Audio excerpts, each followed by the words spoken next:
Us is filled to the brim with hidden meanings, metaphors and minor moments that turn out to have huge consequences behind them. Whilst the big twist in the film is currently breaking the internet, there's actually a hidden twist that many have missed, and whilst this isn't confirmed, there's a lot of evidence to support it. That twist revolves around why Jason is so weird, and throughout this video I'll be breaking down everything that you need to know about the theory behind why certain things in the film happen to him. This is full spoilers ahead, so if you haven't seen the movie yet, then I highly recommend that you turn off now.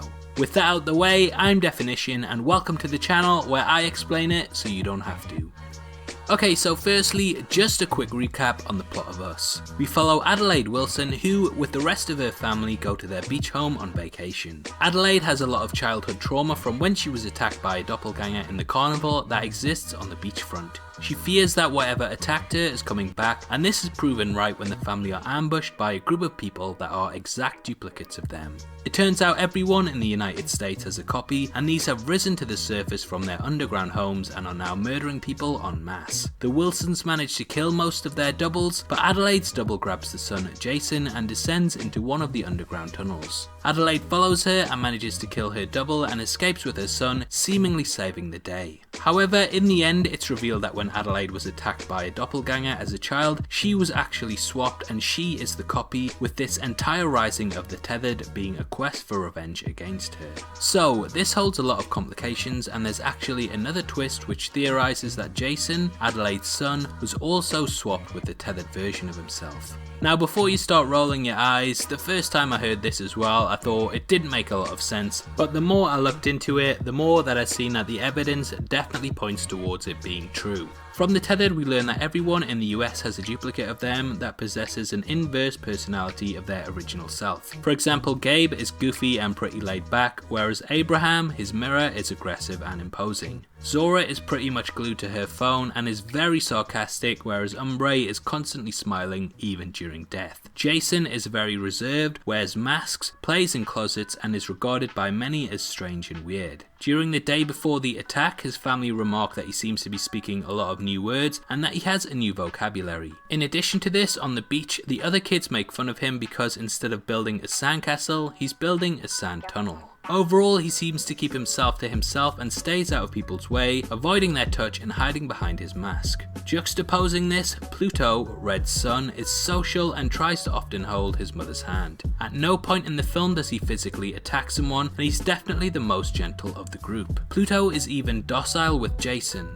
He showcases his burnt face, and the situation only escalates because Jason kicks him and flees, locking him in the closet. In the end, Pluto dies because Jason realizes that he can control him and sends him walking back into the fire. While some may think that he deliberately attacked the car and caused it to leak petrol, he had numerous opportunities to set it alight and still did not. So what does this all mean? Well, the more you think about it, the more you realise that Pluto actually shares the traits of a surface dweller, whereas Jason doesn't, and therefore it's very likely that he was swapped out. So when exactly did this happen? Well, the year prior to the vacation seems the most likely time. We know that prior to the current trip, Jason started a fire that almost burnt the house down. His family even comment on this, and if true, then it would provide the perfect opportunity to make the change. What if Jason started a fire, was burned horribly, and in the confusion was found by Pluto and taken underground where he was replaced? This explains why he has a new vocabulary, can no longer do a magic trick that he was more than capable of doing the year before, why he likes to build tunnels, and also why he knows how to control the Tethered.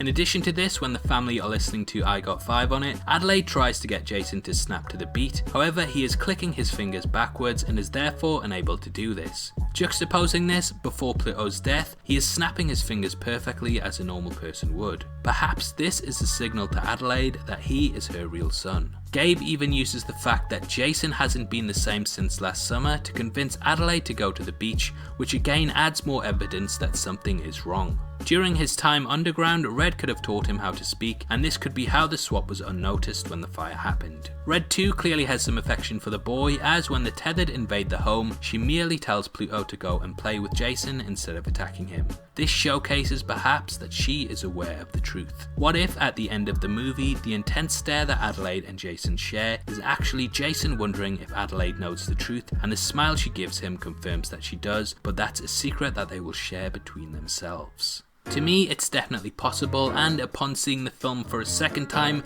this theory definitely stacks up. Obviously, I'd love to hear your thoughts on it, and if you agree or disagree with me. Make sure you leave them in the comments below, and if you enjoyed this video, then please like it, and make sure you check out my full breakdown of the movie, which will be linked at the end. This is a channel for people who are mad into movies, so if that's the kind of thing you like, hit subscribe. Thanks again for taking the time to watch this. I've been Definition, you've been the best, and I'll see you next time. Take care, peace.